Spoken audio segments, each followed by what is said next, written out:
ప్రభు పేరట మీ అందరికీ వందనాలు. ఈరోజు దేవుని యొక్క వాక్యము, వాగ్దానము ప్రియమైనటువంటి దేవుని బిడ్డలారా.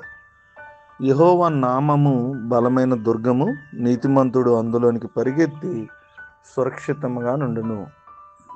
సామెతల గ్రంథము 18వ అధ్యాయము 10వ వచనం. ప్రియమైనటువంటి దేవుని బిడ్డలారా, దేవుని వాక్యం సెలవిస్తూ ఉంది.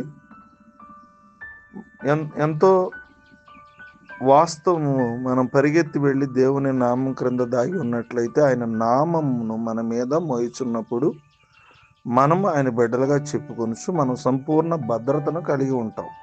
అంత మాత్రమే కాదు, ఏ కీడు మన యొద్దకు వచ్చి మనం నాశనం చేయజాలదు. ఏది కూడా మన ఆత్మను పాడు చేయజాలదు. మన జీవితాలు నశింపచేయబడజాలవు. మనం దేవుని చేతిలో సురక్షితంగా భద్రపరచబడి ఉంటాము. సాధారణంగా క్రికెట్ ఆటను మనం గమనించినట్లయితే ఇరువైపులా ఇద్దరు బ్యాట్స్మెన్లు ఉంటారు.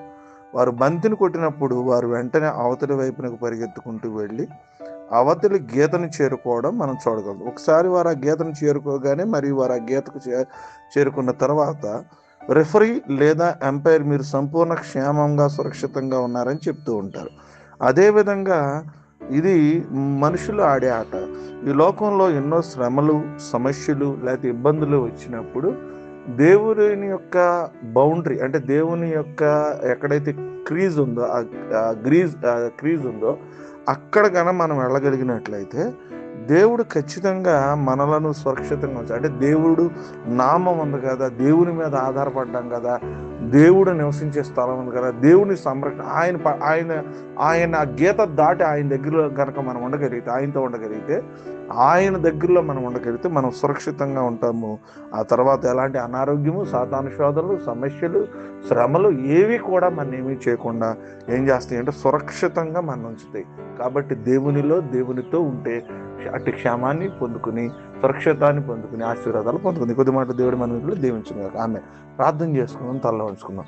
ప్రేమ నమ్మకం కలిగిన మా తండ్రి, మీ నామానికి స్తోత్రాలు, స్తుతులు తెలియజేస్తున్నాం. రాత్రంతా కాచి మరొక శ్రేష్టమైన దినాన్ని ఇచ్చారు. వేకుని లేచి మిమ్మల్ని ఆరాధించాం. వాక్యపు వెలుగు ద్వారా మాతో మీరు మాట్లాడినందుకే మీకు స్తోత్రాలయ్యా. అయినా ఎవరైతే ఆయన నామ బలమైన దుర్గము, నీతిమంతుడు అందులోకి పరిగెత్తాడని అని వాక్యం సెలవు. మేము నీతిగా మీ దగ్గర పరిగెత్తే కృప మాకు దయచేయమని ప్రార్థన, విజ్ఞాపన చేస్తూ ఉన్నాం.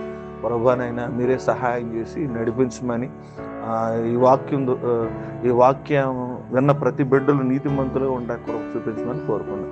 ఈ వివాహ దినాలు, పుట్టినరోజులు, అనారోగ్యాలు, ఆర్థిక సమస్యలు, వాతావరణం సమస్తమును మీ చేతులకు అప్పగిస్తూ ఈ దిన దీవులతో మమ్మల్ని, మా కుటుంబాలు నింపమని యేసు నామమున అడుగుచున్నాను తండ్రి. ఆమేన్.